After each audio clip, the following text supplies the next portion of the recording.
Good afternoon, everybody. This is Rusty from Rusty Reviews. Just adjusting my camera here real quick.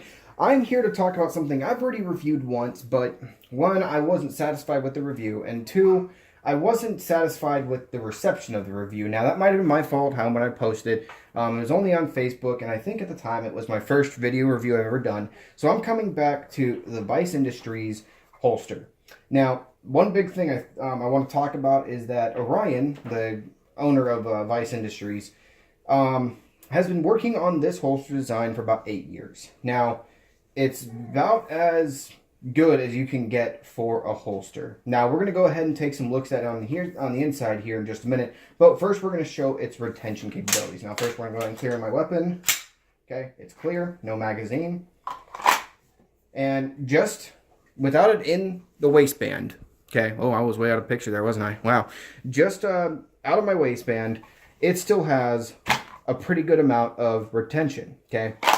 But as soon as it goes in the waistband and you put it onto your belt and it actually starts hugging against your skin, it creates something more along these lines here when you actually put some pressure on it, a much higher level of retention, okay?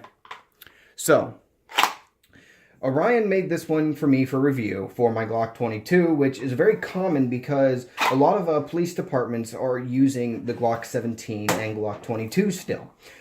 He started off his work as primarily for undercover detective work, doing some side projects with some of the other government agencies, but he's mostly worked with undercover police departments. So he tries to make them as concealable as possible for people who are doing what they need to do to try and put some of these criminals away, okay?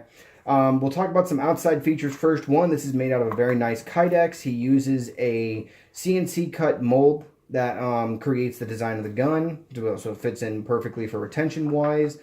This here is to help it attach onto the inside of your pants when you go to pull, so you're not taking the whole holster with it. He does offer Kydex clips, but I will personally stand by these loops here. Now, these loops made you look just like rubber, but they're not. They're actually nylon coated in rubber, just nylon core coated in rubber. And I have used this holster now, I think I've had it 5-6 months now, and honestly it's been the holster I keep coming back to. I've had Bravo concealment, I've had a handful of others, but this is the holster I keep coming back to. While on the range, I have done what's known as the El Presidente, which is you start with your targets from the back, towards your back, so the target's right at your back. You turn around, draw your weapon, fire 2 shots at each target, reload, fire 2 more shots at each target. My fastest time out of the 3 runs I did was 6.43 seconds, and it was with this holster. A lot of the guys who were out there were using outside the waistbands. They were using tactical drop legs or right there on the hip.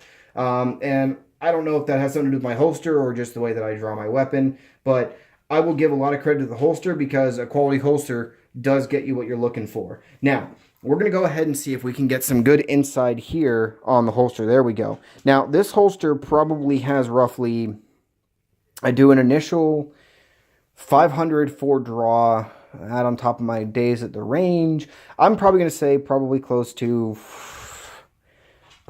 900 by now, if not closer to 1,000 draws on this holster alone through my practice at home and my practices on the range with my friends. And yeah, it's a great holster. I can see a little dust up in there. I need to clean that now that I see it. But other than that, other than the dust, which is once again my fault, you can actually see that there's almost no damage done to this by my Glock. And my Glock here was cut, and it has a lot more aggressive gripping on it. It's called the guillotine cut by AMF Defense, and it's just a lot more aggressive for a firearm. And it hasn't damaged the Kydex at all, which is really awesome. So I will go ahead and link Vice Industries to this, and I'll also link their website. Well, I can't link their website, I just realized Instagram. So, but if you guys are looking for a high quality holster from a great group of guys, go ahead and take a look at Vice Industries, especially if you're looking for something for more law enforcement related firearms. So especially if you're a law enforcement officer who falls underneath HR 218 looking for national to carry across the United States, and you're looking for that holster that you need to trust, go ahead and take a look at these guys. Otherwise, this is Rusty from Rusty Reviews, and I will see you guys later. Bye.